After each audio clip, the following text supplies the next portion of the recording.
So கடந்த வகுப்பில் நாங்கள் ஒரு 10 வினாக்களை பற்றி பேசியிருந்த நாங்கள். ஸோ இன்றைக்கு அதற்கு அடுத்த கட்டமாக இந்த 10 வினாக்களுக்குள்ளேயும் போக போகிறோம். ரைட். ஓகே, ஸ்க்ரீன் கிளியரா? ஸ்க்ரீன் விளங்குதா? ஓ சார். Okay, right. ஸோ நாங்கள் இப்போ இன்றைக்கு பார்க்க போகிறது நாங்கள் அலகுகள் வாரியாக இல்லை, எதிர்பார்க்கப்படுகின்ற பகுதிகள் என்று இல்லை. இப்போ இன்றைக்கு நாங்கள் பார்க்க போகிறது கடந்த 2 வருடங்களில் வந்த பேப்பரில் வந்திருக்கக்கூடிய பின்கேள்விகள். அதாவது எங்களோட செகண்ட் பார்ட்டில் வர முதல் 10 கேள்விகள் அதுதான் நாங்கள் கடந்த வகுப்புலையும் பார்த்த நாங்கள், அன்றைக்கும் பேசினாங்க. அதே மாதிரி இது கடந்த வருடம் அதுக்கு முதல் வருடம் வந்த ஃபைனல் பேப்பரில் இருக்கக்கூடிய பகுதி 2னுடைய முதலாவது வினா. நான் அடிக்கடி சொல்றேன், பகுதி 1க்கும் இந்த பகுதி 2னுடைய முதலாவது வினாவுக்கும் உள்ள வித்தியாசம் என்ன என்று சொன்னா, அங்க 4 விட தரப்போறாங்க, இங்க 4 விட இருக்காது, விட நாங்களா கொடுக்க போறோம். ஸோ அதனால ரெண்டுமே எங்களுக்கு சேம் தான். ரைட். அப்ப அந்த அடிப்படையில இந்த பகுதி 2ல முதலாவது வினா பார்க்க போறோம். சரி, இப்போ சொல்ல போறீங்க.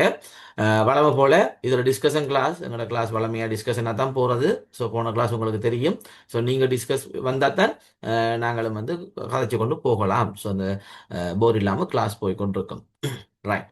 ஸோ முதலாவது வேதங்களை குறிக்கின்ற இரு பெயர்கள். அப்ப 2 பெயர்கள் என்று கேட்டா நான் வளமையா சொல்லியிருக்கேன், 2 கட்டாயம் 2 சொல்லணும்.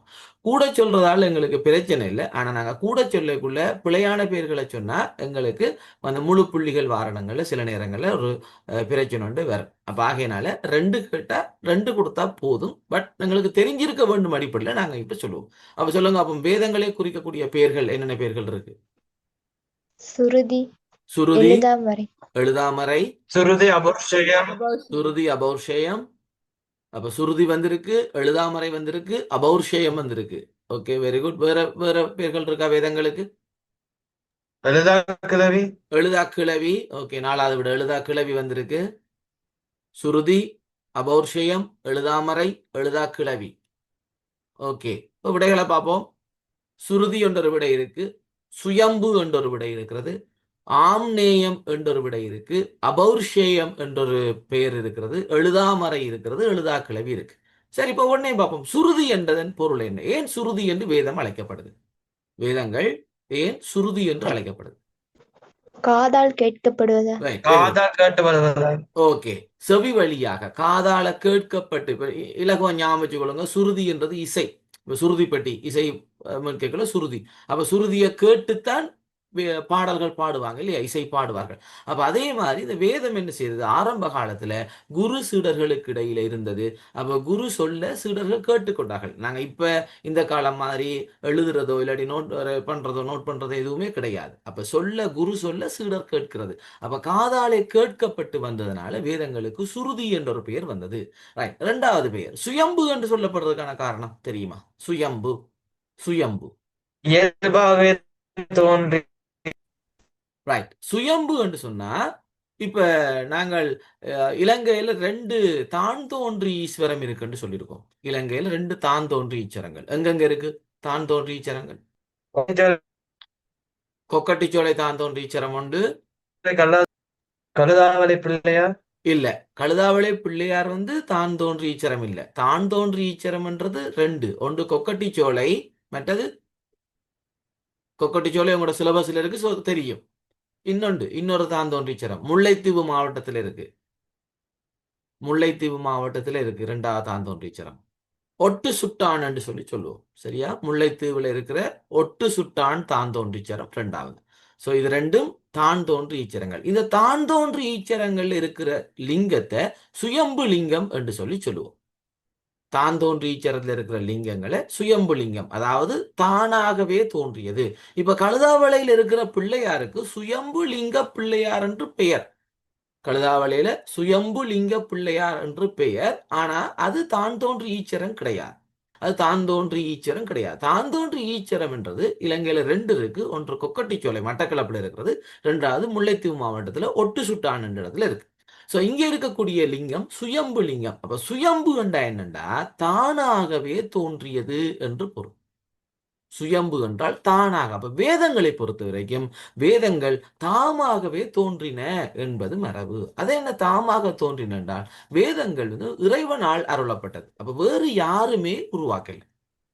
வேறு யாருமே வேதங்களை உருவாக்கலை. இப்போ ஒரு சட்டி, ஒரு பானை, ஒரு வீடு எடுத்து பார்த்தீங்கன்னா யாராவது ஒரு ஆள் அதை செய்திருப்பார்கள். இப்போ உதாரணத்துக்கு நாங்கள் பகவத்கீதை என்ற நூல் எடுத்தோம்னா அது கிருஷ்ணர் உபதேசித்தது. பகவத்கீதை மகாபாரதத்தில் இருந்து மகாபாரதம் அதுக்கு ஒரு ஆசிரியர் இருப்பார். ஸோ இப்படி இருக்கு. இப்போ மகாவம்சம்டா மகாநாயக தேர் எழுதப்பட்டது. அப்போ இப்படி ஒவ்வொரு நூலுக்கும் ஒரு ஆசிரியர் இருப்பாங்க. ஆனா வேதம் என்ற நூலுக்கு எஸ்கியூஸ் மீ சார். சொல்லமா சார் திருக்கேதீச்சரம் திருக்கோணேச்சரம் வராதா சார்? இல்லம்மா, திருக்கேதீச்சரம் திருக்கோணேச்சரம் இலங்கையில் பாடல் பெற்ற தலம் என்று சொல்லி சொல்லுவோம். இப்ப திருக்கேதீச்சரத்தை கட்டியது யார் என்றால் ராவணனின் மாமா, அதாவது ராவணன் மனைவி வண்டோதரின்னு, அந்த வண்டோதரியினுடைய தந்தை மயன் என்பவனால் கட்டப்பட்டது என்று வரலாறு இருக்கு. அதே மாதிரி திருக்கோணேச்சரம் அந்த திருக்கேதீச்சரத்தை பார்த்து அதில் அழகுல மயங்கின ராவணன் தன்னுடைய மாமனாராகிய மயனை சொல்லி கட்டியது திருக்கோணேச்சரம். அப்ப இது தான் தோன்றீச்சரம் என்று பதியப்படலை. இவை கட்டப்பட்டவை. ஆனா நாயன்மார்களால் பாடப்பெற்றது. அப்ப பாடல் பெற்ற தலங்கள் என்று சொல்லப்படும். இந்த திருக்கேதீச்சரம் திருக்கோணேச்சரம் இலங்கையில், இதுவும் கேள்விக்கு வாரது, பயனுள்ள வாரது. இலங்கையில் உள்ள பாடல் பெற்ற தலங்கள். பாடல் பெற்ற என்று சொன்னா இப்ப நாங்க ஆல்பம் வெளியிடுற, சிடி வெளியிடுற அதுகள் இல்லை. நாயன்மார்களால் தேவாரம் பாடப்பட்ட தலங்கள். இப்ப அப்ப கதிர்காமம் வராதாண்டா, கதிர்காமத்துக்கு திருப்புகழ் பாடப்பட்டிருக்கு. ஓகே, கதிராமத்துக்கு திருப்புகழ் பாடப்பட்டது. ஆனா பாடல் பெற்றுன்றது இந்த தேவாரம் பாடப்பெற்ற தலங்களை தான் பாடல் பெற்றுன்றது. அப்ப அதுல அடுத்த கேள்வி சொல்றோம், இலங்கையில் பாடல் பெற்ற தலம் என்று சொல்லி கேட்டா திருக்கேதீச்சரம் திருக்கோணேச்சரம் வரும். திருப்புகழ் பாடப்பட்ட தலம் கதிர்காமம் வருது. அதே போல வில்லூன்றி வருகிறது. இது திருப்புகழ் பாடப்பட்ட தலங்களுக்குள்ள வரும். ஓகே, இப்ப கேள்வி, நாங்கள் தாந்தோன்றி ஈச்சரம் என்று சொல்றது மட்டக்களப்பில் இருக்கிற கொக்கட்டிச்சோலை தாந்தோன்றி ஈச்சரம், அடுத்தது முல்லைத்தீவில் இருக்கிற ஒட்டு சுட்டான் தாந்தோன்றி ஈச்சரம். ரைட். அப்ப அதே மாதிரி அவை தானாக தோன்றியவை என்ற அடிப்படையில இந்த வேதங்களும் தாமாகவே தோற்றம் பெற்றன. அப்ப இறைவனுடைய, அதாவது எப்படி சொல்லுவாங்கன்னா இறைவனுடைய மூச்சு மாறிய என்று சொல்லி சொல்றது. இதனால வேதங்களுக்கு சுயம்பு. அப்ப வேதங்கள் தாமாகவே தோன்றியவை என்பதனால் சுயம்பு என்று சொல்லப்படுது. ரைட். ஆம்நேயம் என்றொரு பேர் வேதத்துக்கு இருக்கு. ஆம்நேயம் என்று ஏன் சொல்லப்படுது? ஆம்நேயம் யாராவது சும்மா ட்ரை பண்ணி பாருங்க, தெரிஞ்ச விட சும்மா சொல்லி பார்ப்போம். தொன்று தொட்டு தொன்று தொட்டு வருகின்ற அறிவு ஆம்நேயம். வேற விட இருக்கா? தொன்று தொட்டு பயிலப்பட்டு வருவது சார். தொன்று தொட்டு பயிலப்பட்டு வருது. Okay, right. ஒரு விஷயம் சொல்லிக் கொள்றேன். கிளாஸை பொறுத்த வரைக்கும், வகுப்புகளை பொறுத்த வரைக்கும் நீங்க பயப்படக்கூடாது. ஓகே, வகுப்பை பொறுத்த வரைக்கும் பயப்படக்கூடாது. எந்த வகுப்பா இருந்தாலும் சரி, யாருடைய வகுப்பா இருந்தாலும் சரி, பயப்படக்கூடாது. என்னன்னு சொன்னா நீங்க பயப்படாம கதைக்குள்ளதான், கேள்விகளுக்கு பதில் சொல்லக்குள்ளதான் உங்களால சரியான விடையை அறிஞ்சு கொள்ளலாம்.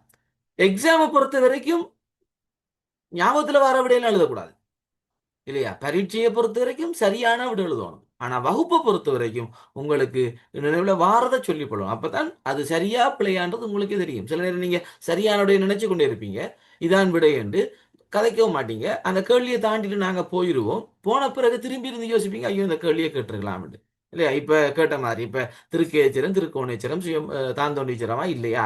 ஸோ அதோட டவுட் கேட்டாச்சு, கிளியர் பண்ணியாச்சு. ஸோ அதே மாதிரி தெரிஞ்ச விடைகளை சொல்லுங்க. ஸோ அதான் இந்த கிளாஸ் நான் 10 கேள்வி லிமிட் பண்ண காரணம் டிஸ்கஷன் மெத்தட்ல போகிறது. ஸோ டிஸ்கஷனில் போய்க்குள்ள நாங்கள் கொஞ்சம் பேர் தான் வச்சு செய்ய போகிறோம். ஸோ டிஸ்கஷனில் போய்க்குள்ள உங்களுக்கு கிளியர் ஆகும். Okay, right. அப்போ ஆம்நேயம் தொன்று தொட்டு பயிலப்பட்டு வருவது. ரைட். ஆம்நேயம் என்று சொன்னா தொன்று தொட்டு. அது என்ன தொன்று தொட்டு என்று சொன்னா, இப்ப குரு சீடர், அதுக்கு பிறகு என்ன செய்வார், அந்த சீடர் அவருக்கு கீழே கொஞ்சம் சீடர் உருவாக்குவேர், அவருக்கு சொல்லிக் கொடுப்பேர், அதுக்கு கீழே சீடர்கள். அப்ப இது குரு சீடர் பரம்பரையாக தொன்று தொட்டு மாறி மாறி பயிலப்பட்டு வந்ததுனால ஆம்நேயம் என்று சொல்லப்படுது. ஓகே, ஆம்நேயம் என்று சொன்னா தொன்று தொட்டு பயிலப்படுவது, தொன்று தொட்டு வருவது எப்படியும் எடுத்துக்கொள்ளலாம். சரியா? தொன்று தொட்டு வரும் அறிவு இப்படியும் சொல்லிக் கொள்ளலாம். ஆம்நேயம் வேண்டாம். வேதம் என்று சொன்னா அறிவு. வேதம் என்ற அறிவு, தொன்று தொட்டு வரும் அறிவு, தொன்று தொட்டு பயிலப்படுவது எப்படியும் எடுத்துக்கொள்ளலாம். ரைட். நான்காவது பாருங்க, அபௌர்ஷேயம் என்று ஒரு பெயர் இருக்கு வேதங்களுக்கு. அபௌர்ஷேயம். அபௌர்ஷேயம் என்றா என்ன? மனிதனால் உருவாக்கப்படாது இறைவனால் உருவாக்கப்பட்டது. Very good, very good. மனிதர்களால உருவாக்கப்படல. அப்ப மனிதரால உருவாக்கப்படலண்டா யார் உருவாக்குனது? இறைவன் உருவாக்கினார். அப்ப மனிதரால் உருவாக்கப்படாதது இறைவனால் உருவாக்கப்பட்டது என்பதனால் இதை அபௌர்ஷேயம் என்று சொல்லி சொல்லுவார்கள்.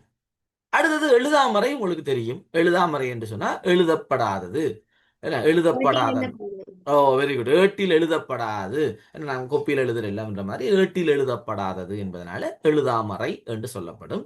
எழுதா கிளவி என்றது ஏட்டில் எழுதப்படாமல் செவி வழியாக வந்தது, அந்த வாய்மொழியாக வந்தது என்பதனால எழுதா கிளவி என்று சொல்லப்படும். ரைட். ஸோ இது வேதங்களை குறிக்கின்ற 2 பேர் தான் எங்களுக்கு தேவை. ஸோ நாங்கள் 5 பேர் 6 பேர் தெரிஞ்சு வச்சிருக்கிறோம். இதுல இருந்து ஏதாவது 2 பேரை கொடுத்தோம் என்றால் சரி. சில நேரங்கள்ல இந்த எம்சிக்யூ வரைக்கும் என்ன செய்வாங்கண்டா, இப்போ உதாரணத்துக்கு என்ன சொன்ன, வேதங்கள் தொன்று தொட்டு பயிலப்படுவதனால் அவற்றுக்கு வழங்கப்படும் பெயர் என்று சொல்லி போடுவாங்க ஆம்நேயத்துக்கு, இல்லையா? அப்ப அப்படி வரைக்குள்ள எங்களுக்கு அந்த பெயருடைய விளக்கமும் தெரிந்திருக்க வேண்டும். அப்ப அதுக்கு தான் நாங்க அப்படி சொல்லியிருக்கோம். ரைட். ஸோ நாங்க 2வது கேள்விக்கு போறோம். 2வது கேள்வி பார்ப்போம். உமாபதி சிவாச்சாரியார் நிகழ்த்திய அற்புதங்கள் 2. அப்ப உமாபதி சிவாச்சாரியார் யார் உங்களுக்கு தெரியும்? சந்தானகுரவர்கள் ஒருவர். சந்தானகுரவரை நாங்க 2ஆ பிரிப்போம். ஒன்று அகச்சந்தானம், புறச்சந்தானம். இப்ப கேள்வி, சந்தான குரவர் என்றால் என்ன? சந்தானம் என்றால் என்ன?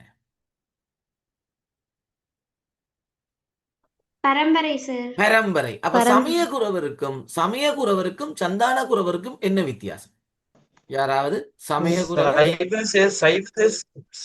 சைவ சித்தாந்தத்தை வளப்படுத்தியவர்கள் சந்தான குரவர். Okay okay. சைவ சித்தாந்தத்தை வளப்படுத்தியவர்கள் சந்தானகுரவர்கள். அப்ப சைவகுரவர்கள் என்று சொன்னா சார் குருசீட பரம்பரையில் வந்தவர்கள் சந்தானகுரவர்கள். குருசீட பரம்பரையில் வந்தவர்கள் சந்தானகுரவர்கள். ஓகே. அப்ப சமயகுரவர்கள் என்றா யார்?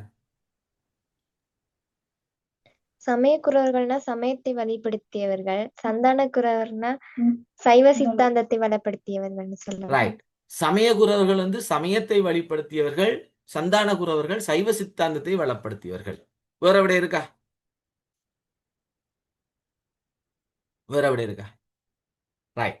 ஸோ சரியான விடை என்னன்னு சொன்னா, சமயகுரவர்கள் சமய வளர்ச்சியில அவங்க ஈடுபட்டார்கள். இப்ப பாருங்க, அற்புதங்களை செய்யறது, பாடல்களை பாடுறது, இறைவனுடைய பெருமையை உணர்த்துறது, மக்களோடு மக்களாக வாழ்றது, இல்லையா? அவர்கள் இந்த உறவு முறைகளை கையாள்றது, இப்படியான செயற்பாடுகளோட அது சமய சூழலில் வாழ்ந்து மக்களிடையே சமயத்தை வளர்ச்சி அடைய செய்தவர்கள் சமயகுரவர்கள். அப்ப சமயகுரவர்கள்ல ஏன் அந்த 63 பேர் இருக்கக்குள்ள நாங்க ஏன் 4 பேரை மட்டும் சொல்லுகிறோம்டா, இவர்கள் தான் பெரும் பணி செய்தவர்கள். இந்த 4 பேரும் தான் பெரிய பணிகள் எல்லாம் செய்தவர்கள். இப்ப அடுத்த கேள்வி கேட்பேன், வளமையா கேட்கிற மாதிரி. எப்படி என்று சொன்னா, சைவ மரபுல எத்தனை அடியார்கள், எத்தனை நாயன்மார்கள் இருக்கிறாங்க? 63. 63. வேற விட இருக்கா? சைவ மரபில் நாயன்மார்கள் எத்தனை பேர்? 63. வேற விடை?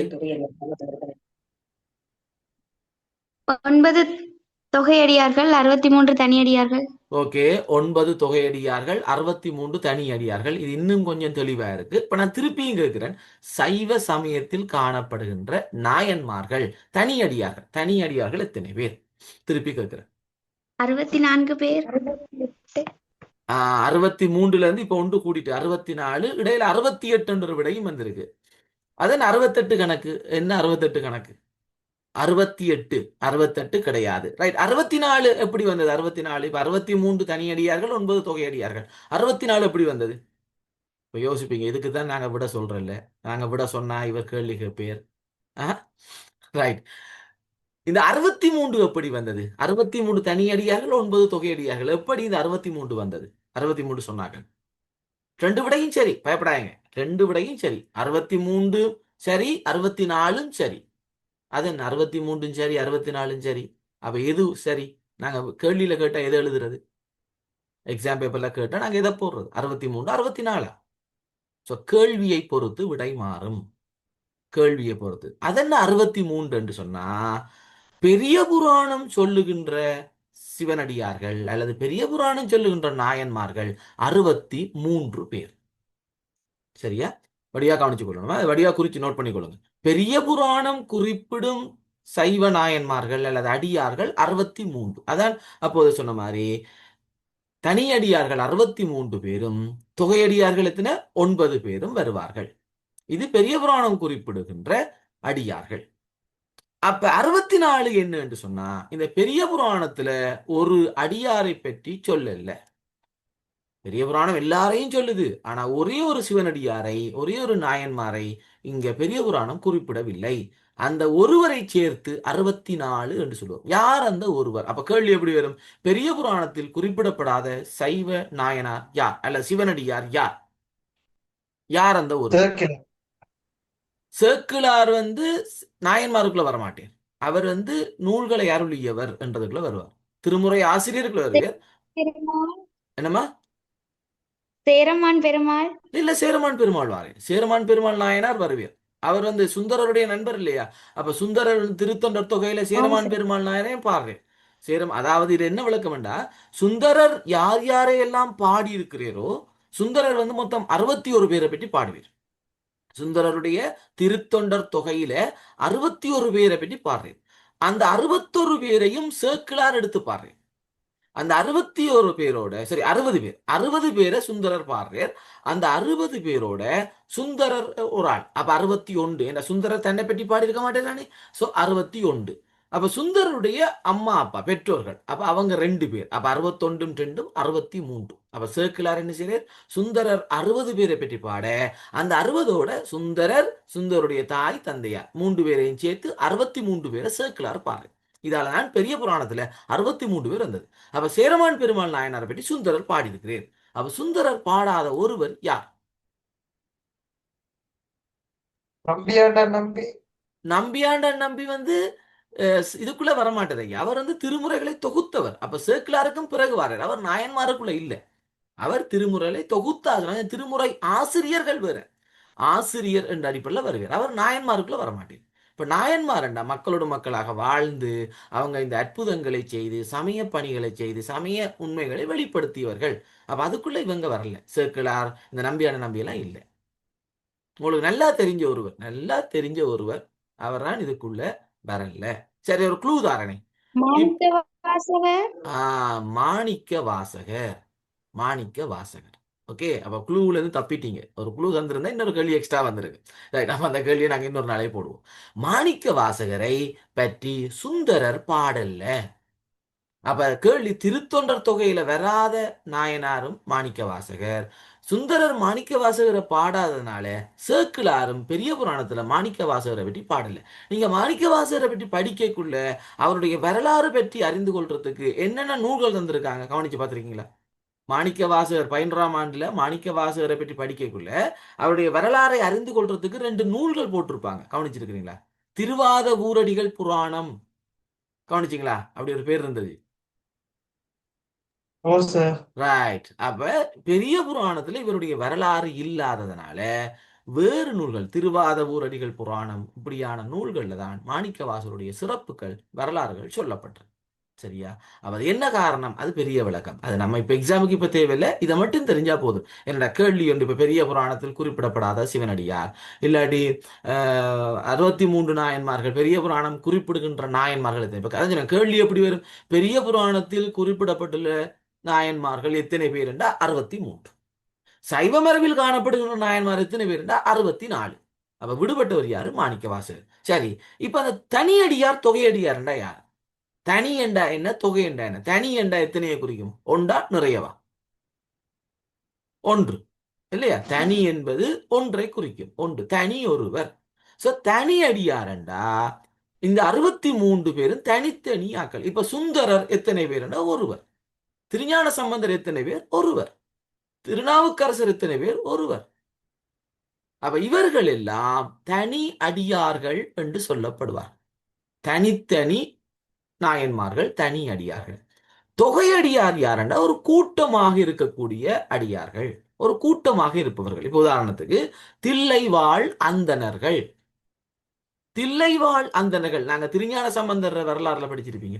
திருஞான சம்பந்தர் வரலாறுல இருக்கு தில்லைவாழ் அந்தணர்கள். அதே மாதிரி எங்களுடைய உமாபதி சிவாச்சாரியாருடைய வரலாறுல அதான் பேச போறோம். உமாபதி சிவாச்சாரியாரோட வரலாறுல இருக்கு என்ன, தில்லை சிதம்பரத்திலே பூசை முடித்து விட்டு அவர் வாரர் இல்லையா, பல்லக்கில் ஏறி வாரர். அப்பதானே பட்டகட்டையில் பகல் குருடு போகுது என்று சொல்லப்பட்டது.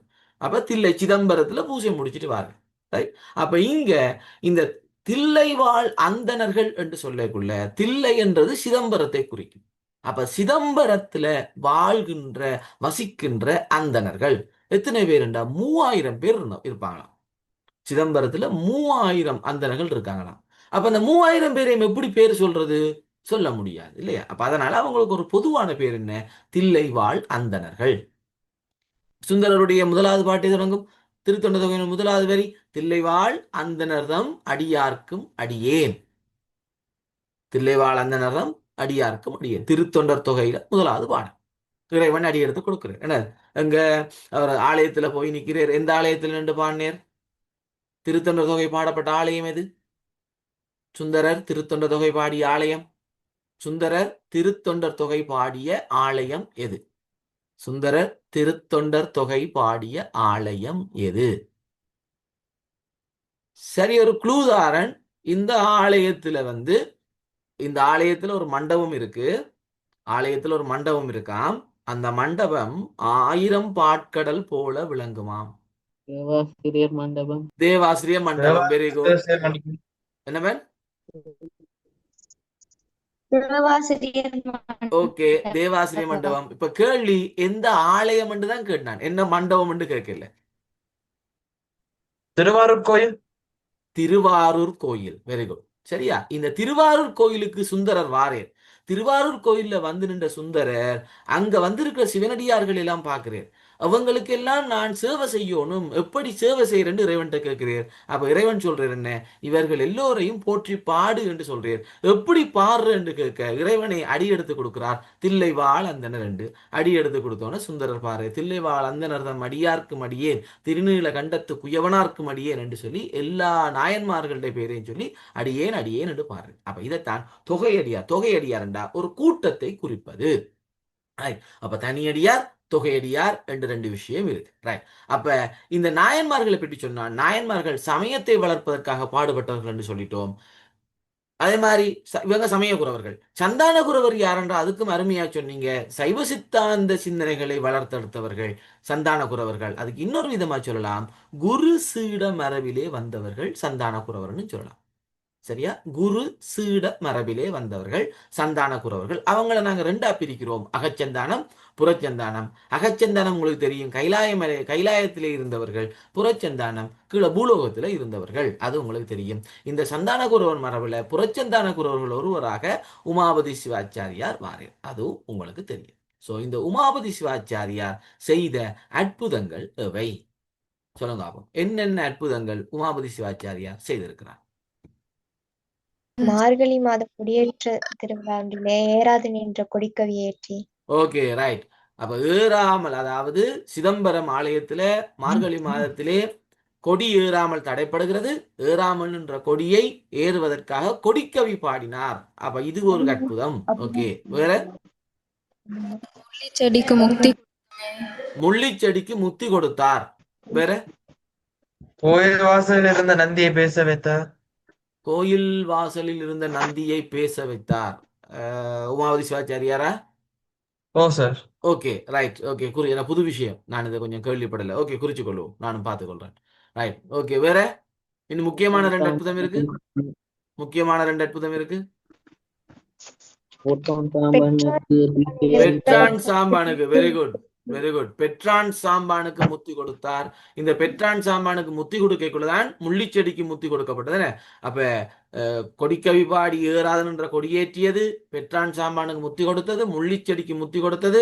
இப்ப தம்பி சொல்லியிருக்கான் கோயில் வாசல் இந்த நந்தியை பேச வைத்தாரா. இன்னும் ஒரு அற்புதம், முக்கியமான இன்னொரு அற்புதம். இந்த கோயில் புராணத்தை. Very good. அந்த கோயில் புராணம் என்ற நூல் அரங்கேறாமல் அது பெட்டகத்துக்குள்ள இருந்தது. அந்த நூலை எடுத்து அரங்கேற்றியவர் உமாபதி சிவாச்சாரியார். சோ 5 அற்புதங்கள் இப்ப இருக்கு. இப்ப இதுக்குள்ள இன்னொரு கேள்வி ஒன்று போட போறேன். கோயில் புராணம் என்றால் என்ன? சிதம்பரத்தின் வரலாற்றை கூறும் நூல். Very good, very good. கோயில் என்று சொல்றது சைவ மரபிலே, கோவில் என்று சொல்லுவது சிதம்பரம் ஆலயம். அந்த சிதம்பரம் ஆலயத்தினுடைய சிறப்பை வரலாற்றை சொல்லக்கூடிய நூல் கோயில் புராணம். Excuse me sir. சொல்லுங்க. அந்த புராணம் என்பதற்கு சரியான ஒரு கோயிலின் மூர்த்தி, தலம், தீர்த்தம் என 3 குறிப்பிடப்படுவது புராணம். இல்ல, புராணம் என்று சொல்றது பழமையானது. சரியோ? பழமையான கருத்துக்களை சொல்றது புராணம். கோயிலுடைய வரலாறை சொல்றது தலபுராணம். ஒரு கோயிலுடைய வரலாறு சொல்றது தலபுராணம். இப்ப உதாரணத்துக்கு சொல்ல போனோம்னா தெற்சின கைலாய புராணம் என்ற புராணம் இருக்கு. தெற்சின கைலாயம்ன்றது திருக்கோணேச்சரம். அந்த திருக்கோணேச்சரத்தினுடைய வரலாறை சொல்றது தெற்சின கைலாய புராணம். ஓகே. அதே மாதிரி பாத்தீங்கன்னு சொன்னா காஞ்சி புராணம் இருக்கு. காஞ்சி கோயிலுடைய வரலாறை சொல்றது காஞ்சி புராணம். தணிகை புராணம். இப்படி அந்த கோயிலுடைய வரலாறை சொல்லுகின்ற நூல் அந்த தலபுராணம். அது எந்த கோயிலோ அந்த கோயிலுடைய பேரால் அழைக்கப்படும். இது தலபுராணம். இந்த மூர்த்தி தலம் தீர்த்தம் பற்றி சொல்றது ஆகமம். இப்ப ஆகம முறைப்படி அமைந்த ஒரு ஆலயம் என்று சொல்லுவோமே, ஆகம முறைப்படி அமைக்கப்பட்ட ஆலயம் என்று சொன்னா அங்க அந்த மூர்த்தி என்ற அங்க இருக்கிற இறைவனுக்கு ஒரு பேர் இருக்கும், இறைவிக்கு ஒரு பேர் இருக்கும். அந்த தலம் ஆகம முறைப்படி சரியா கட்டமைக்கப்பட்டிருக்கும். அந்த கோயிலுக்கு ஒரு தீர்த்தம் இருக்கும், சரியோ, தலவிருட்சங்கள் இருக்கும். இப்படி ஆகம முறைப்படி அங்க பூஜைகள் திருவிழாக்கள் நடக்கும். இதைத்தான் ஆகம முறைப்படி அமைந்த ஆலயம் என்று சொல்லுவோம். அப்ப ஆகம முறைப்படி ஒரு அமைந்த ஆலயத்துல மூர்த்தி தலம் தீர்த்தம் அங்க இருக்கும். புராணம் என்று சொன்னா ஆலயத்தினுடைய வரலாறை சொல்லுங்க, பழமையான வரலாறை சொல்லுகின்ற நூல் தான் புராணம் என்று சொல்லுவோம். பழமையான வரலாறு. இப்ப நான் சொல்றோம், என்ன புராணம் பேசி கொண்டிருக்கா, புராணம் காய்ச்சி கொண்டிருக்காங்கன்னு சொல்லுவோம். புராணம்னா பழைய கதை, பழைய கதையை எடுத்துக்கொண்டா அதுதான் சொல்றது. அப்ப பழைய கதைகளை நாங்கள் புராணம், இப்ப சிவபுராணம், ஸ்கந்த புராணம், இப்ப நீங்க இது படிப்பீங்க, மீட்சி படலம் படிச்சிருப்பீங்க. மீட்சி படலத்துல அறிமுகம் அங்கே இருக்குமே, புராணம்டா என்னன்னு இருக்கு, புராணத்துடைய கட்டமைப்பு இருக்கு. ஸோ அதான் புராணம். ஸோ மூர்த்தி தலம் தீர்த்தம்பானது ஆகமத்துக்குள்ள. Okay okay sir. Right. So அதுல பார்ப்போம். இப்போ முள்ளிச்செடிக்கு முத்தி கொடுத்தது, பெற்றான் சாமானுக்கு முத்தி கொடுத்தது, கோயில் புராணத்தை அரங்கேற்றியது, அதை விட கொடியை ஏற வச்சது, சிதம்பரம் கோயிலுடைய கொடியேற செய்தது, இதுக்குள்ள வருது. Okay right. நாங்க 3வது கேள்விக்கு போறோம். பெரிய புராணத்துல வார கேடுமாக்கமும் கெட்ட திருவினார் என்பதன் பொருள் யார்? இப்ப நான் நேற்று சொன்னான், நேற்று முந்த நாள் வகுப்பு பண்ணிக்கோ, இந்த செவ்வாய்க்கிழமை வகுப்பு எடுக்க சொன்னான். இந்த கேடும் பெரிய புராணம் திருக்கூட்ட சிறப்பு பற்றி சொன்னான். அப்ப திருக்கூட்ட சிறப்பு கொஞ்சம் வராத ஒரு பகுதி இல்லையா, கொஞ்ச நாளா வராத ஒரு பகுதி. ஸோ சில நேரத்தில் திருக்கூட்ட சிறப்புல இருந்து வினாக்கள் எதிர்பார்க்கப்படலாம். Okay right. அப்ப இந்த திருக்கூட்ட சிறப்புல வார ஒரு பாடல், கேடுமாக்கமும் கெட்ட திருவினார் ஓடும் செம்பனும் ஒக்கவே நோக்குவார் என்ற ஒரு வரி வரும். இது பாஸ் பேப்பர் கேள்வி. ஓகே, இது பாஸ் பேப்பர் கேள்வி. போன வருஷம் பாஸ் பேப்பர் கேள்வி, செகண்ட் பார்ட்ல 1வது கேள்வி. இதுல கேடும் ஆக்கமும் கெட்ட திருவினார் இதனுடைய பொருள் என்ன? சோ 2 மார்க்ஸ் தான் கேட்க போறாங்க. பெரிய பந்தியா நீங்க எழுதக்கூடாது. நான் சொல்லிட்டேன் அன்றைக்கு, 2 மார்க்ஸ் கேட்டா பெரிய பந்தி இல்ல, சுருக்கமான விடை. சோ சுருக்கமா சொல்லுங்க. ஆகும் கேடும் ஆக்கமும் கெட்ட திருவினார் என்பதன் பொருள் என்ன?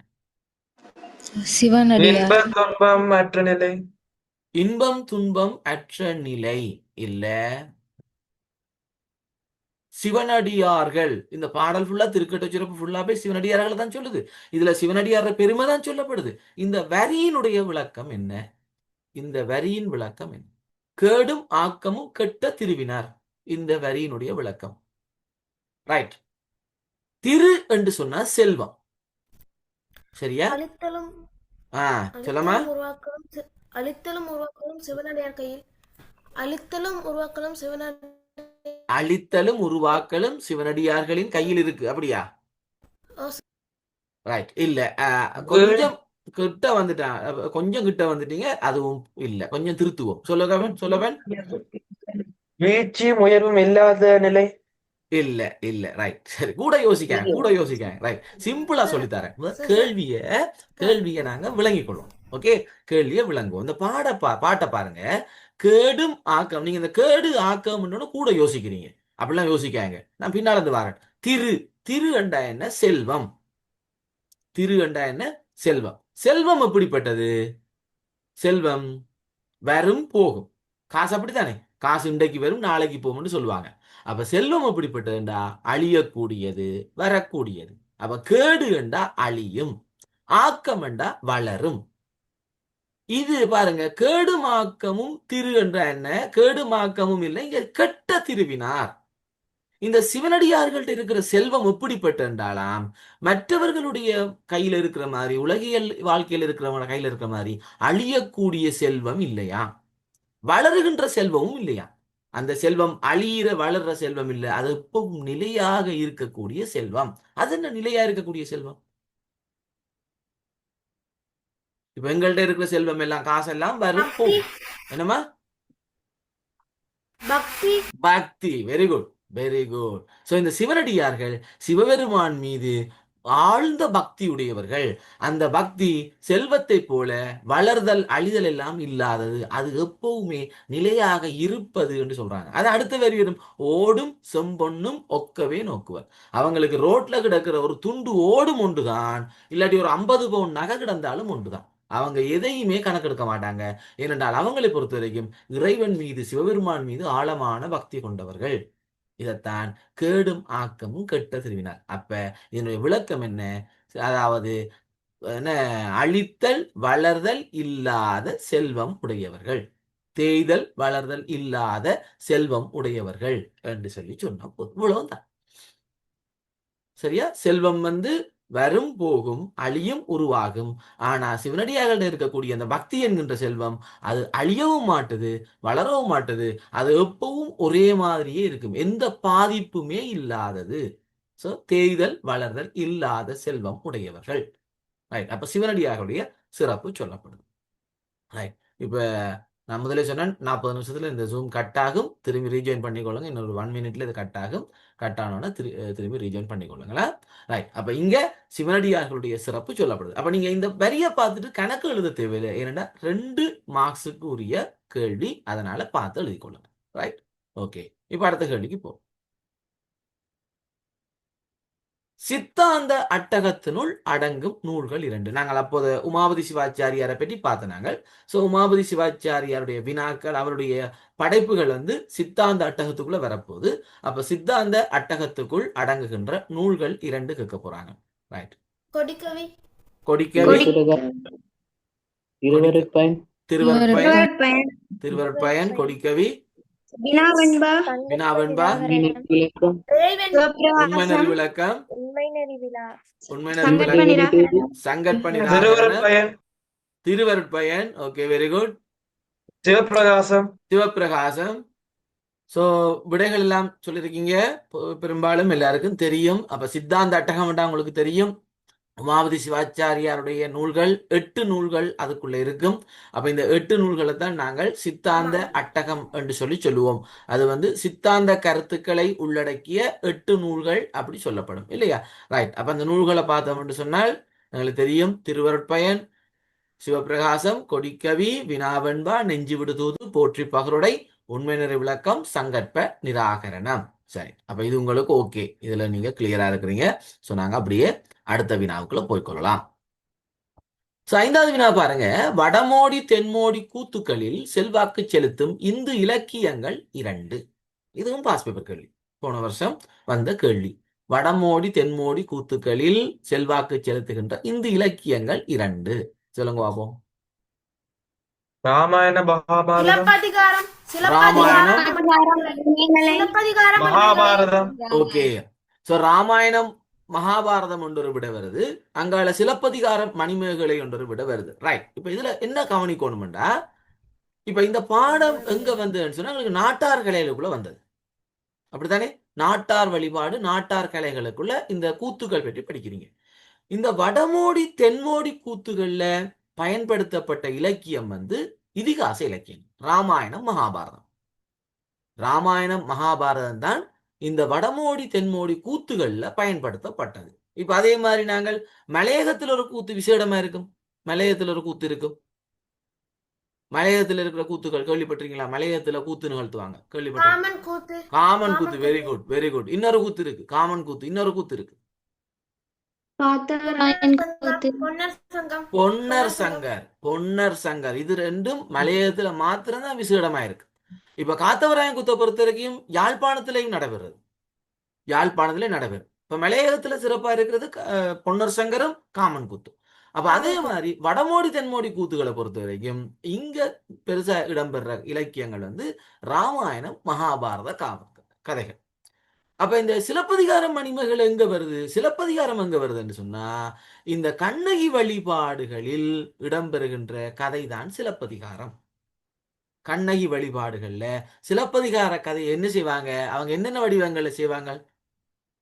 என்னென்ன காப்பியங்களாக பயன்படுத்தப்படுது சிலப்பதிகாரம்? சிலம்பு கூறல், கண்ணகி வழக்குரை, கோவலனார் கதை, இப்படி கேள்விப்பட்டிருக்கீங்களா? கண்ணகி வழக்குரை, கோவலனார் கதைன்னு கேள்விப்பட்டிருக்கீங்களா? ஆம் ஓ சார். சார். ஓகே, சரியா? அப்ப கண்ணகி வழிபாட்டுல தான் இந்த சிலப்பதிகார கதை இந்த பெயர்கள்ல பயன்படுத்தப்படுகிறது. அது நாட்டார் வழிபாடு. இங்க கூத்து என்று சொல்லக்குள்ள நாங்கள் ராமாயணம் மகாபாரதம் செல்வாக்கு பெறுகிறது. ரைட். அடுத்த கேள்வி, இந்தி இலக்கியங்கள் தானே. இந்தி இலக்கியங்கள் என்ற ஒரு கேள்வியும் வந்திருக்கு பாருங்க. அப்ப அங்க என்ன பிரச்சனை வருது? இப்ப ஏன் இந்தி இலக்கியங்கள் என்று குறிப்பிட்டிருக்காங்க? மணிமேகலை யாரால் எழுதப்பட்டது? அரவண அடிகள் என்பவரால. அப்ப அதனால அது பௌத்த காப்பியங்கள் என்று சொல்றது ஆக்களும் இருக்கு. ஏனடா மணிமேகலை வந்து கடைசியா என்ன செய்யறா? பௌத்த சமயத்துக்கு போறா இல்லையா? மணிமேகலை வந்து பௌத்த மத துறவியா போறா.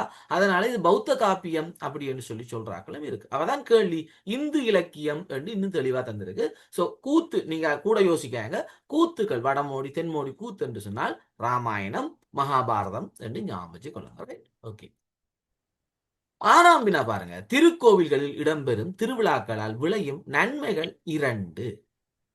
ஸோ இந்த கேள்வி ஒரு ஜென்ரல் கேள்வி. இது சிலபஸுக்கு நீங்க சில படிச்சாலும் ஜென்ரலா எழுதக்கூடிய ஒரு கோயில். நம்ம ஊர்ல கோயில்ல திருவிழா நடக்குதுடா. அப்ப அந்த திருவிழாவால என்ன நன்மை நமக்கு கிடைக்கும்? என்ன நன்மை ஒற்றுமை நமக்கு?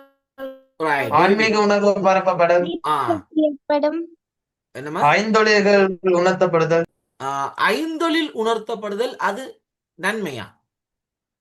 உணர்த்தப்படுதா? பாதி நன்மை. இல்ல, அது வந்து தத்துவம். திருவிழாக்களின் தத்துவம் ஐந்தொழில் உணர்த்தப்படுதல். இப்ப சொன்னாங்க ஒற்றுமை மிக முக்கியமான ஒன்று. இப்ப கோயில்ல திருவிழாண்டா ஊர் மக்கள் எல்லாம் சேர்ந்துருவாங்க. கோயில்ல இருக்கிற நிர்வாகம் எல்லாம் ஒன்றா சேர்ந்துரும். ஒவ்வொருத்தரும் ஒவ்வொரு வேலை செய்வாங்க. அப்ப எல்லாரும் ஒன்று சேருதல், ஒற்றுமை கட்டாயம் இருக்கும். ரைட். வேற ஆன்மீக உணர்வு ஏற்படும். ஆன்மீக உணர்வு. நம்ம ஊர்ல திருவிழா வந்துட்டுன்னா எங்களுக்கு எல்லாம் ஒரு வித்தியாசமான உணர்வு வந்துடும். என்ன, வெளியில இருக்கவங்க எல்லாம் ஊருக்குள்ள வந்துருவாங்க. ஊரெல்லாம் சுத்தமாயிரும். இந்த மச்ச மாமிசம் எல்லாம் தவிர்த்துருவாங்க. சோ ஒரு ஆன்மீக உணர்வு எங்களை அறியாமலே வந்துடும். Very good. வேற வேற என்ன? திருவிழா ஆண்டா இது ஃபீல் பண்ணி எழுதணும். ஜென்ரலா ஃபீல் பண்ணி நாங்களே எழுதக்கூடிய வினா. வேற என்ன நடக்கும்? கலைகள் பண்பாடு வளர்க்கப்படுதல், கலைகள். Very good. கலைகள் பண்பாடு வளர்க்கப்படும். ஏன்னா அப்ப அங்க டான்ஸுகள், நாடகங்கள். இப்ப இந்த பள்ளிக்கூடங்களுக்கு அறநறி பிள்ளைகளுக்கெல்லாம் அங்க ஓடி போய் டக்கண்டு ஒரு இப்ப சிவராத்திரி என்று சொன்னா அறநறி எல்லாம் என்ன செய்வாங்க? எதுலாம் டான்ஸ் எல்லாம் பழகி அங்க கொண்டு ஏற்றுவாங்க. அப்ப கலைகள் வளர்க்கப்படுதல். Okay, very good. பஜனை பாடுறது அப்படி எல்லாம் வரும். ஓகே. வேற பொறுப்புணர்ச்சி வரும். நான் நேரத்தை கருத்துல கொண்டு நானும் சொல்றேன். பொறுப்புணர்ச்சி வரும். ஒவ்வொருத்தருக்கும் பொறுப்புகள் கொடுக்கப்படும். அப்ப அங்க நிறைய விஷயம். இப்ப தோரணம் கட்டுறதுக்கு அது கூட ஒரு பொறுப்பு. தோரணம் வெட்டி வாரது, கட்டுறது, அது கூட ஒரு பொறுப்பு. ஏன்னா கொடி நட்டுறது, இந்த லைட் போட்டுறது, ஊர்ல இருக்க படியங்கள்ல இளைஞர்கள் எல்லாம் வந்துருவாங்க. அப்ப இளைஞர்களுக்கு அங்க பொறுப்பு வரும். காசு கலெக்ட் பண்ணி அதை எடுத்து அதை பங்கிடுறது, பெரிய சோடிக்கிறது. ஸோ அது கூட ஒரு பொறுப்பு. ஏன்னா அந்த சுவாமி காவுறது, இப்ப சுவாமி காவுறது சும்மா 2 பேர் போய் காவ முடியாது. பெரிய வாகனம் இருக்கும், பெரிய பாரமானது. அப்ப 10 பேர் 15 பேர் வேணும். ஸோ எல்லாரும் சேருவாங்க. அங்க இன பேதம் இல்லாம போகும், சாதி பேதம் இல்லாம போகும் திருவிழா காலங்கள்ல இல்லையா? அது சில இடங்கள்ல சாதி உருவாக்குறதும் திருவிழா தான். இன்றைக்கு இந்த சாதி திருவிழா ஆண்டே போட்டே போட்டுருவாங்க. சரியா? அப்படி இல்லாம அந்த சாதி பேதம் இல்லாம எல்லாரும் சேர்ந்து செய்கின்ற ஒரு இடம் வந்து இந்த ஆலய திருவிழாக்கள். அதே மாதிரி இப்ப தேர் திருவிழா பாருங்களேன். தேர் என்று சொன்னா தனியா ஒரு ஆள் போய் தேர் இழுக்கலாது. ஸோ ஊர் மக்கள் எல்லோரும் வரணும். ஏன்னா எல்லாரும் சேர்ந்து அப்ப ஊர் கூடி தேர் இழுத்தல் கேள்வியில வந்திருக்கு, பார்த்திருப்பீங்க. ஊர் கூடி தேர் இழுத்தல் எனும் பதத்தினால் ஏற்படுத்தப்பட்ட விழுமிய பண்பு என்ன? ஒற்றுமை. அவ இப்படி இதெல்லாம் அங்க வரப்போது இந்த திருவிழாக்கள்ல வரும். விட்டு கொடுப்பு வரும். சில விட்டு கொடுக்கிறது, அதே மாதிரி தலைமைத்துவங்கள், இதெல்லாம் இந்த திருவிழாக்களால ஏற்படக்கூடிய நன்மைகள். மன மகிழ்ச்சி, உற்சாகம். பிறகு நீங்க தெய்வீக அருள், இறை அருள் கிடைக்குமா? திருவிழாவால இறை அருள் கிடைக்குமா? இல்ல. அதை நம்ம அதை இங்க சொல்லப்படாது. என்ன, நம்ம வளமையா இப்ப விரதம் இருப்பதனால் ஏற்படும் நன்மைகள் உடனே போடுவாங்க. கடவுள் பக்தி ஏற்படும். சரி, கடவுள் அருள் கிடைக்கும். அருள் கிடைக்குமா விரதம் இருந்தா? அது கிடைக்குமா கிடைக்காத அப்பாற்பட்டது. நமக்கு ஏற்படக்கூடிய என்ன? நமக்கு ஒரு பக்தி உண்டாகும். நம்ம வந்து சாந்தமடைவோம், மனம் அமைதி அடையும், பொறுமையா இருப்போம், பசியை பொறுத்து கொள்றோம். ஸோ அங்க பொறுமை, சகிப்புத்தன்மை, இதுகள் தான். அப்ப நாங்க சில கேள்விகளை ஃபீல் பண்ணி நாங்க எழுதலாம். அப்ப புக்ல இல்லாத விட எழுதலாமாட்டா எழுதலாம். இப்படியான கேள்விகளுக்கு ஓப்பன் விட நீங்க எழுதலாம். ஓகே. ஆனா சில விட இப்ப திருஞான சம்பந்தருடைய தாய் தந்தையின் பேர் என்னன்றதுக்கு நீங்க யோசிச்சு வேற விடையெல்லாம் எழுதுனா மார்க்ஸ் போடுவாங்களா? இல்ல. அதுக்கு சரியான விட தான் எழுதணும். இதுக்கு நீங்களா ஜென்ரலா யோசித்து கூட வேற விடைகளை போடலாம். Okay, right. 7ஆம் வினாக்கு போறோம். யாழ்முறி பதிகம் பாடப்பட்ட சந்தர்ப்பத்தை சுருக்கமாக விளக்குக. யாழ்முறி பதிகம் யார் பாடியது? யாழ்முறி பதிகம் திருஞான சம்பந்தர். திருஞான சம்பந்தர். Very good. எப்ப பாடப்பட்டது? என்ன சந்தர்ப்பத்துல? பாணரால் அதனை யாழிலிட்டு பண்ணமைக்க முடியாது போல். அந்த யாழ்முறி பதிகம் பாடப்பட்ட சந்தர்ப்பம் தான் கேட்டிருக்கு. இது அந்த பாடியதனால என்ன நடந்ததுதான் நீலகண்ட யாழ்ப்பாணரால பண்ணமைக்க முடியாமல் போனது. இப்ப கேட்ட சந்தர்ப்பம் என்ன? இப்ப கணவர் என்ன செய்யறா, சந்தர்ப்பத்தை கேட்டா இதைத்தான் எழுதுறது. இது சந்தர்ப்பம் இல்லை. இது யாழ்முறி பதிகம் பாடியதனால் என்ன நடந்தது, பாணரால யாழில் அந்த பண்ணை அமைக்க முடியல, உடனே யாழை உடைக்க விழிக்கிறார் இல்லையா. இந்த உங்களுடைய பாடலை இசைக்க முடியாத யாழ் எனக்கு வேணாம் என்று உடைக்க முற்படுறார் அவர். இப்ப பாடப்பட்ட சந்தர்ப்பம் என்ன இப்ப சொல்லுங்க ஆபோ. அதாவது பாடுறதுக்கு முதல் ஏன் இவர் அதை பாடினவர்? சரி நான் சொல்றேன், நீங்க படிச்சிருப்பீங்க, கொஞ்சம் மறந்துட்டீங்க. இந்த பாணர் திருஞான சம்பந்தருடைய பாட்டுகள் எல்லாம் யாழில் இசைத்து கொண்டு போக அந்த பாணருடைய உறவினர்கள் மக்கள் எல்லாரும் அவரை புகழ வலிக்கிட்டாங்க. ஸோ சம்பந்தருடைய பாடெல்லாம் நீ மீட்டுறதாலதான் அந்த பாட்டுக்கு இவ்வளவு சிறப்புன்னு சொல்லி அவர்கள் புகழ வலிக்கிட்டாங்க. அப்ப இதனால என்ன செய்தார், அவர்களுக்கு எல்லாம் தெளிவுபடுத்தணுன்றதுக்காக சம்பந்தத்தை சொல்றீர், ஐயா இப்படி இவங்க எல்லாம் என்ன புகழ்றாங்க, அப்படி இல்லை, என்னால யாழில் வாசிக்க முடியாத பாடல் ஒன்றை நீங்கள் பாட வேண்டும், அதை வாசிக்க முடியாமல் நான் கஷ்டப்படணும் என்று சொல்லி சொல்றீர். அவர் கேட்டுக்கொண்டதுக்கு இணங்குதான் ஞானசம்பந்தர் என்ன செய்றார், இந்த பாடலை பாடுகிறார். அதான் யாழ்முறை பண். ஓகே, அப்ப பாடப்பட்ட சந்தர்ப்பம் என்ன, இந்த நீலகண்ட யாழ்ப்பாணர் அவர் கேட்டுக்கொண்டதுக்கு இணங்க எப்படி கேட்கிறீர், என்னுடைய யாழில் இட்டு வாசிக்க முடியாத ஒரு பாடலை நீங்கள் பாட வேண்டும் என்று கேட்டுக்கொண்டதுக்கு இணங்க இவர் படித்ததுதான் யாழ்முறை பதிகம். அப்ப யாழ்முறை பதியத்தை மாதர் மடப்பிடிவன அவரால் மீட்க முடியவில்லை, அதனால உடைக்க போறேன். அப்ப அவர் சொல்றாரு, இல்ல இல்ல நீ இவ்வளவு பாட்டு வாசித்த நீ கேட்டதுனாலதான் நான் இப்படி பாடினான் என்று சொல்லி சொல்றேன். ஓகே, படிச்சது கொஞ்சம் மறந்துட்டீங்க, அவ்வளவுதான். ஓகே, சோ நீலகண்டர் வேண்டி கேட்ட பொழுது இவர் பாடப்பட்டது. ஓகே, அதை நீங்க அந்த விளக்கத்தை போட்டீங்கன்னா 2 மார்க்ஸ் தானே. அந்த விளக்கத்தை எப்படி என்று போட்டீங்கன்னா சரி. யாழில் இட்டு வாசிக்க முடியாதவாறு ஒரு பதிகம் பாட வேண்டும் என்று கேட்டுக்கொண்டதுக்கு இணங்க இவர் பாடியது. சரியா? 8ஆம் வினாக்கு போறோம். மூவகை ஆன்மாக்களும் அவை. மூவகை ஆன்மாக்களும் அவை. சகலர், சகல விஞ்ஞானகலர், பிரளயாகலர், சகலர். ஓகே, வேற விட இருக்கா? வேற எதுவும் விட? வேற விட இருக்கா?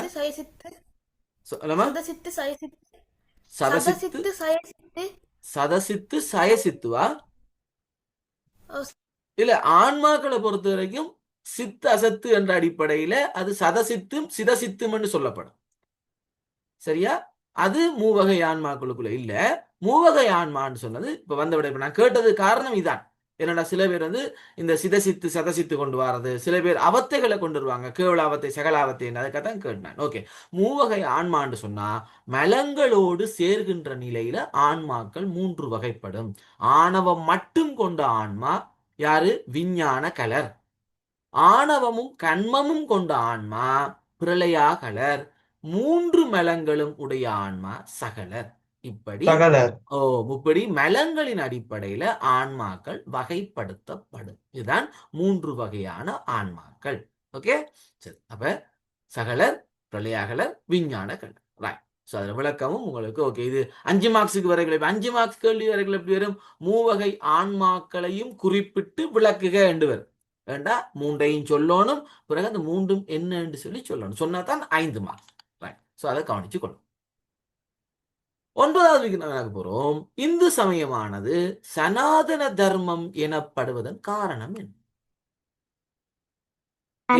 ஆதிகாலமாக நிலை பெறுகின்ற ஒரு நெறிமுறை. ஆதிகாலமாகவே நிலை பெறுகின்ற ஒரு நெறிமுறை. ஓகே, வேற விட இருக்கா?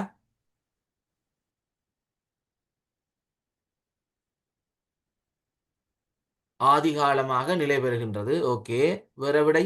தொன்று தொட்டு வருவதால் இந்த சமயத்தை சதானத தர்மம் எனப்படுது. தொன்று தொட்டு வருவதனால தொன்று தொட்டு வருதல் உண்மையான சமயம், மெய்ச்சமயம். உண்மை சமயம் என்பதனால சனாதன தர்மம். ஓகே, வேற விட? வேற என்ன யோசிக்கிறீங்க? சனாதன தர்மம். சரி, சனாதன தர்மம் பிள்ளைகள் எந்த காலத்துக்கும் பொருந்துகின்ற தர்மம் என்று அதாவது இப்ப வேதம், ஆகமம், இதிகாசம், புராணம் அவை தோன்றின காலம் எத்தனையோ ஆயிரம் வருஷங்களுக்கு முதல் எங்களுக்கு தெரியா. கிருதயுகம், திரேதாயுகம், துவாபர யுகம் எல்லாம் சொல்லுவாங்க. இப்ப கலியுகம் என்ன, இப்ப கலியுகம் நடக்குதுன்னு சொல்லுவோம். அப்ப எத்தனையோ ஆயிரம் ஆண்டுகளுக்கு முதல் தோன்றியது இந்த வேத, ஆகமம், இதிகாசம், புராணம், தர்மசாஸ்திரங்கள் எல்லாம். இப்ப அந்த நூல்கள்ல சொல்லப்படுற கோட்பாடுகள் இல்லாட்டி சமயத்துல சொல்லப்படுற கோட்பாடு எல்லாம் அந்த காலத்துக்கு மட்டுமா பொருந்தும்டா? இல்ல, இந்த காலத்துக்கும் பொருந்தும். இப்ப பகவத்கீதையில பாருங்க, பகவத்கீதையில ஒரு கோட்பாடு இருக்கு. என்ன கோட்பாடு இருக்கு? யதோ தர்மஸ்ய அதோ ஜெய. எங்கே தர்மம் இருக்குதோ அங்கே வெற்றி இருக்கும். பகவத்கீதை, மகாபாரதம் சொல்லுது. எங்கே தர்மம் இருக்குதோ அங்கே வெற்றி இருக்கு. இப்ப கீதையில கிருஷ்ணன் சொல்றது என்ன? எப்பொழுது அதர்மம் தலை தூக்கி, நாங்க தீபாவளியில படிச்சிருப்பீங்க, எப்பொழுது அதர்மம் தலை தூக்கி தர்மம் அழிகிறதோ அப்பொழுது அதர்மத்தை அழித்து தர்மத்தை நிலைநாட்ட யுகங்கள் தோறும் நான் அவதாரம் செய்கிறேன். இப்படித்தானே கிருஷ்ணன் சொன்னவர் இல்லையா? எப்பொழுதெல்லாம் அதர்மம் தோன்றி தர்மம் அழிகிறதோ அப்பொழுது அதர்மத்தை அழித்து தர்மத்தை நிலைநாட்ட யுகங்கள் தோறும் நான் வருவேன் என்று சொல்லி. அப்ப இதெல்லாம் எந்த காலத்துக்குரியது? எப்பவுமே பொருத்தம். எப்பவுமே தர்ம வழியில இருக்கணும், தர்மத்தை கடைபிடிக்கணும், அதர்மம் அழிவானது. இப்ப பஞ்சமா பாதகம், அது எந்த காலத்துக்கு? எப்பவுமே பொருந்தும். என்ன? சத்தியம் வத, சத்தியம் உண்மை பேசு. வேதங்கள்ல உபநிடதம் சொல்லுது சத்தியம் வத, உண்மை பேசு. தர்மம் சர, தர்மம் செய்.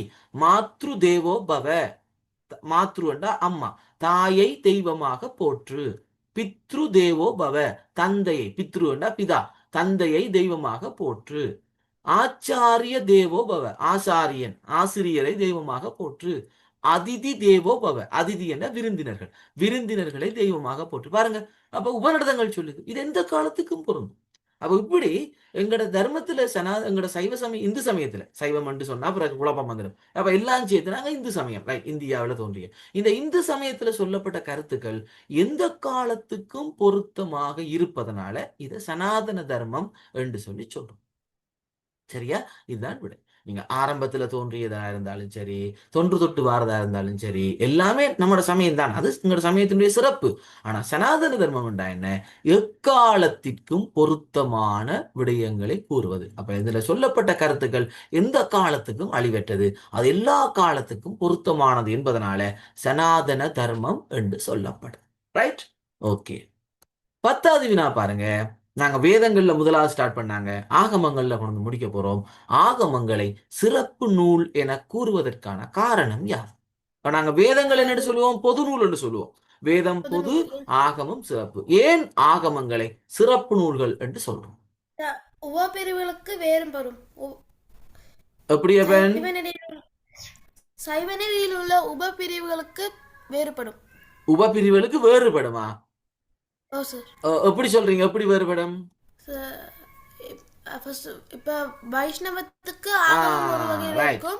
ஓகே, சைவநெறிக்கு ஆகமம் ஒரு வகையில இருக்கும். Okay, okay, okay, very good, very good. அது வந்து சைவ சமயத்தில் உள்ள உபபிரிவு இல்ல, இந்து சமயத்தில் உள்ள உபபிரிவு. ஓகே, அதான் திருப்பி கேட்டணும். அதாவது இந்து சமயத்தை பொறுத்த வரைக்கும் நாங்க வகைப்படுத்துறோம். என்ன? சிவனை முழுமுதற் கடவுளாக கொண்டது சைவம், விஷ்ணுவை முழுமுதற் கடவுளாக கொண்டது வைணவம், முருகனை கொண்டது கௌமாரம், விநாயகரை வழிபடுவது கானாபத்தியம், சக்தியை வழிபடுவது சாக்தம், சூரியனை வழிபடுவது சௌரம். இப்படி நாங்க பிரிக்கிறோம். அப்ப எங்களோட இந்த பிரிவுகளுக்கு எல்லாம் தனித்தனியான ஆகமங்கள் இருக்கிறது. இப்ப தம்பி சொன்ன மாதிரி சிவனை வழிபடு சைவத்துக்கு இருக்கிற ஆகமம் சிவாகமங்கள், வைணவத்துக்கு இருக்கிற ஆகமங்களை நாங்க என்னன்னு சொல்லுவோம்? பஞ்சராத்திரம், வைகானசம் என்று சொல்லி சொல்லுவோம். சங்கீதைகள். சாக்த வழிபாட்டுக்கு ஆகமங்களை தந்திரங்கள் என்று சொல்லி சொல்லுவோம். சாக்த ஆகமங்களை தந்திரங்கள் என்று சொல்லி சொல்லுவோம். அப்ப இப்படி ஒவ்வொரு பிரிவுக்கும் தனித்தனியான ஆகமம் இருப்பதனால ஆகமங்களை சிறப்பு நூல்கள் என்று சொல்லி சொல்றோம். ஓகே, இதான் ஆகமங்கள் சிறப்பு நூல். அப்ப வேதம் ஏன் பொது நூல் என்று சொல்லப்படுது? யாரா சொல்லுங்க. அப்ப வேதம் ஏன் பொது நூல் என்று சொல்லப்படுது? எல்லாத்துக்குமே உண்டு. எல்லா சைவநெறியில் சரி இந்து சமயத்தில் உள்ள எல்லா உபபிரிவுகளுக்கும் ஒரே காணப்படுது. Right, very good. இப்ப வேதம் என்று சொன்னா, இப்ப இருக்கு வேதம் என்று சொன்னா இருக்கு வேதம் உண்டுதான். அது ஒன்றுதான் இருக்கு. அது எல்லா பிரிவுகளுக்கும் அது உண்டுதான். யசுரண்டா உண்டுதான், சாமமண்டா உண்டு, அதர்வனம்டா உண்டு. அந்த 4 தான் இருக்கு வேதம். 4 வேதங்கள் தான் இருக்கு. எல்லா சமய பிரிவுகளும் அதைத்தான் பின்பற்றணும். ஆனா ஆகமம் அப்படி இல்ல. இப்ப சைவத்துக்குரிய ஆகமம் 28 ஆகமம் இருக்கு சைவ சமயத்துக்கு. அதே மாதிரி சாக்த ஆகமத்துக்கு 77 ஆகமம் இருக்கு. வைணவ சமயத்துக்கு 108 ஆகமங்கள் இருக்கு. ஸோ தனித்தனியாக இருக்கு, அவை வேறு. ஆனா வேதம், இந்த 4 தான் வேதம். யசுர், சாமம், அதர்வணம், இந்த 4 தான். அதனாலதான் வேதங்களை பொதுநூல் என்று சொல்றோம், ஆகமங்களை சிறப்பு நூல் என்று சொல்லி சொல்றோம். ரைட். ஸோ நாங்க இன்றைக்கு ஒரு 10 வினாக்கள் பார்த்தோம். 10 வினாக்கள் மட்டும் பார்க்கல, மெயின் 10 வினா. இந்த 10 வினா என்ற பேர்ல நாங்கள் ஒன்றுக்குள்ளேயே உடைச்சி உடைச்சி வேற வேற வேற வினாண்டு குறைஞ்சது ஒரு 20 வினாக்களுக்கு மேல இன்றைக்கு பார்த்துருக்கோம். ரைட். ஸோ இப்படித்தான் எங்களுடைய இந்த வகுப்பு போக போகுது. ரைட். இன்றைக்கு பார்த்த இந்த வினாக்கள்ல ஏதாவது சந்தேகம் இருந்தா சந்தர்ப்பம் உண்டு தாரேன். யாராவது கேட்கிறேன்னா கேட்டுக்கொள்ளலாம். சார் சொல்லுங்க. சார் சொல்லுமா. இப்ப நாங்க வந்து இசைக்கான வேதம்னு கேட்டா சாமவேதம். இருக்கு இசைக்கான வேதம்னு வேதம் சொல்றோம், சாமவேதம். சாமவேதம்னு சொல்றோம். இல்ல, அது அந்த எக்ஸாம் பேப்பர்ல ஒரு மயக்கம் வந்தது. என்னன்னா, இருக்கு வேதத்துல எப்படி சொல்லப்பட்டிருக்கு, அதாவது இறைவனை இசையால வழிபடலாம் என்று சொல்லப்பட்டிருக்கு. தூய்மையான இறைவனை தூய பாடல்களால் போற்றுவோம் என்றுதான் இருக்கு வேதம் சொல்லுது. ஆனா இசை மரபை பற்றி சொன்ன வேதம் வந்து சாமவேதம். சாமவேதத்துல முழுக்க முழுக்க இசை பற்றிய சிந்தனைகள் இருக்கிறது. இருக்கு வேதத்துல பாட்டு இருக்கு, இப்ப கவிதைகளா இருக்கு. அந்த கவிதைகளுக்கு இசை வடிவம் கொடுத்து இசையோட சொல்லப்பட்ட வேதம் சாமம். ஸோ அதனால இசை வேதம், இசைக்குரிய வேதம் வந்து சாமவேதம். சரியா? சிறப்பு இறைவன் விரும்பும் இசை நூல் என்று அப்படி கேட்டா சாமவேதம். சாமவேதம் தான். இறைவன் விரும்பும் இசை நூல் எல்லாமே சாமவேதம் தான். ஏனென்றா அந்த இசை பற்றி சொல்லப்பட்ட சிந்தனை முழுக்க முழுக்க சாமவேதம் தான் இருக்கு. வேற வேற எதுவும் சந்தேகங்கள்? Right. So thank you so much. நாங்கள் அடுத்த கிளாஸ்ல பார்ப்போம். உங்களுக்கு சில ஆக்டிவிட்டிஸ் இருக்கு, நான் குரூப்ல அதை பற்றி சொல்லுவேன். ஓகே சமயத்துல Thank you, எப்படி sir. தந்ததுக்கு தேங்க்ஸ் சார். ஓகே Thank பன். you, okay sir. Okay okay Bye, ஓகேம்மா. sir. Okay okay thank you. Good night. God bless you.